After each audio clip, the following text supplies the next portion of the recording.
Most people think they know what a toxic workplace looks like. The signals are there, but they're built to be missed unless you know exactly what you're looking for. I've said on both sides of this, both at looking at companies that I'm interested in joining and also helping companies decide what sorts of culture they'd like to have. And today I'm going to be showing you the 5 things that companies say or don't do that tell you everything that you need to know before you sign anything. So the first thing is something that a lot of people have experienced.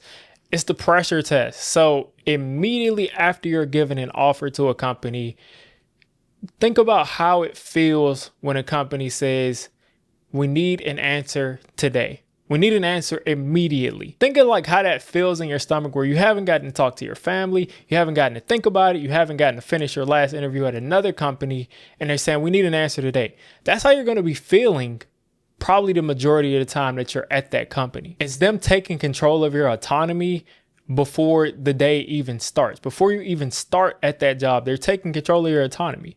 They don't want you to use all of your options. They don't want you to think things over. They want you to do what they want you to do in that moment because they either feel like their offer isn't that great, their company isn't that great, and they need to fool you into joining, or you're just not that important and what you want just isn't that important to them. If they feel like they're making you a fair offer, they're going to allow you to talk to your family about it because they're confident in what they can provide. They're going to allow you to think about it. They're going to allow you to even finish that last interview at the other company because they want the fit to be good on both sides, which is someplace that you would want to join. So second is when they say we're like a family here. So you're never a family with your job. It's not a family. Those are not personal relationships in that way. It's a job.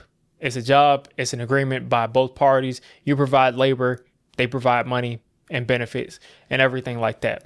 So first off, family means different things to everybody. Not everybody wants to be around their family every day for 8 hours.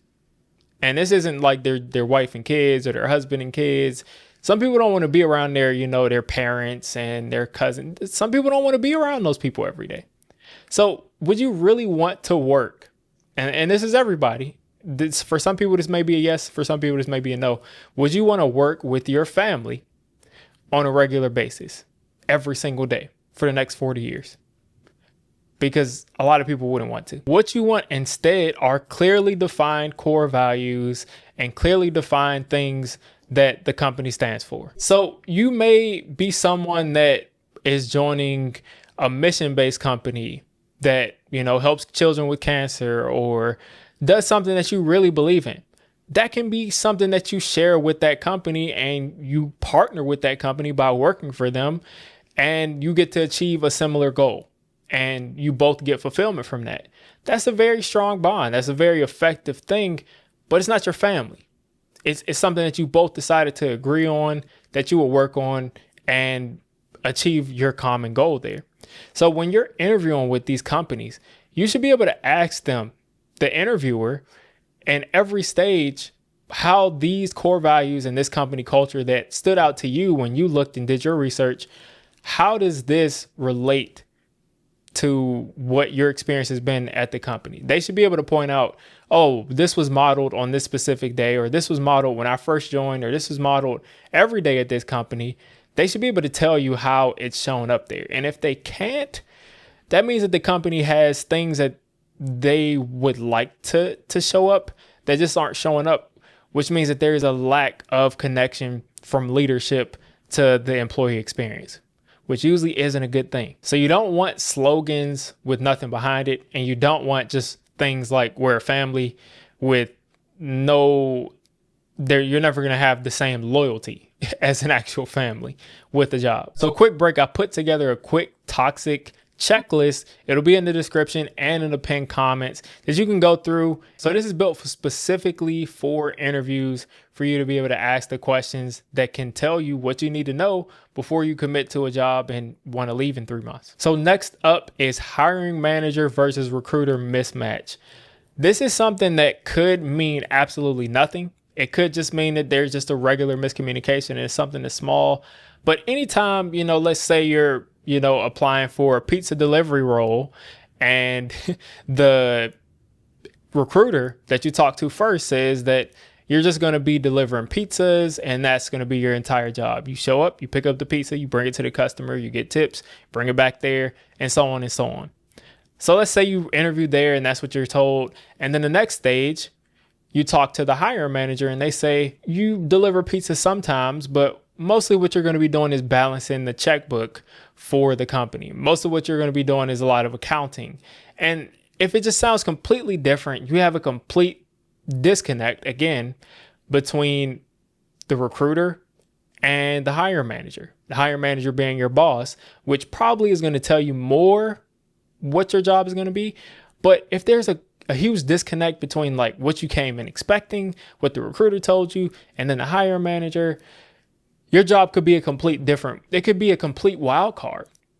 I've had situations where I came in expecting one thing, the recruiter told me this, and then I talked to the hiring manager and they told me that. And then I got to the next stage where I'm talking to the hiring manager for the second time along with the group, and I'm getting told something completely different that had nothing to do with what I read in the job description, what I've been told prior to that last interaction. Joining those types of companies, expect that level of confusion going forward. Expect that level of confusion in everything that's done, and expect your role to be very loosely defined. You don't want to enter a role that's loosely defined because you could have situations where you get a lot of great experience, but you could also have situations where you have unrealistic expectations that you just simply cannot meet because things aren't together. You're not properly resourced and a lot is being expected of you and you don't necessarily know what you're supposed to be doing. So next up is the cultural fit. So this could not be a toxic work environment necessarily, but it could be a toxic work environment for you. Because if you're someone that likes to do the due diligence on everything and you like to spend a lot of time working on something, you like to think very deeply, and everything that you work on is a masterpiece. And you go to a company like Facebook or Meta where they want people to make mistakes quickly and iterate and iterate and iterate. And you're the person that likes to turn everything into a masterpiece. You see how that's not going to go well together. Everybody there is going to be looking at you like you have six eyes, and they're going to be upset that you're not fitting into that culture of making mistakes quickly, failing fast, and iterating. Whereas if you go to another company that does value being perfect and working very deeply on things and slowly putting out very quality results and not ever making mistakes, and you're someone that likes to work fast and make mistakes and learn from your mistakes and iterate, then you're not going to fit in there either. So make sure that you understand what the standard is at your company. What are the, we say high performers in my field. What are the high performers at that company doing? What do they all have in common? And do you fit that mold? And you might not fit that mold and you could still be a high performer at that company. But for the most part, if you're at a company that is completely the polar opposite of how you would like to work and how you succeed the most, then you're probably not going to have a good time there and will be looking for a new role again in 3 to 6 months. And then lastly, it kind of piggybacks on the point before the last one, which is everyone wears a lot of hats here. Again, this lack of clarity. Now, again, sometimes you might be at a startup where you get hired and you get equity and you get all these benefits and they say we're a startup, so everyone is doing 6 jobs here. So that could possibly work because you get equity, you have skin in the game, and you're probably getting paid more than you would get paid at a normal company because you're taking on that risk of the company just one day you're walking in and your key doesn't work and the building's getting foreclosed on. So you are taking that risk, and it's kind of understood at startups that everyone wears a bunch of hats. But if it's at a more established company and everybody's wearing a bunch of hats, that just means there's no boundaries. That just means that if I want you to do this on this day and you're completely at capacity, I want you to do it yesterday. That's what that means.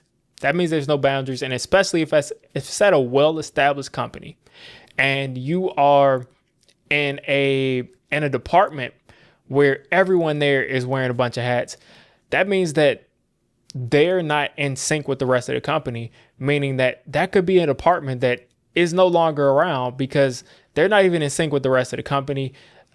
Everything in that department is chaos, and you're not going to be set up to succeed. Definitely try to find departments or, jobs that are in places in these companies that fit their brand, that fit what they'd like to be. Because if you see the company moving away from a certain way of work and the department you're joining is that way of work that they're moving away from, you can kind of see where that could possibly go. So these 5 situations are situations where you want to run and run fast. And if you want a little more tips on how to read the tea leaves while you're at work, check out this video on making sure that you don't say the wrong thing to your coworkers.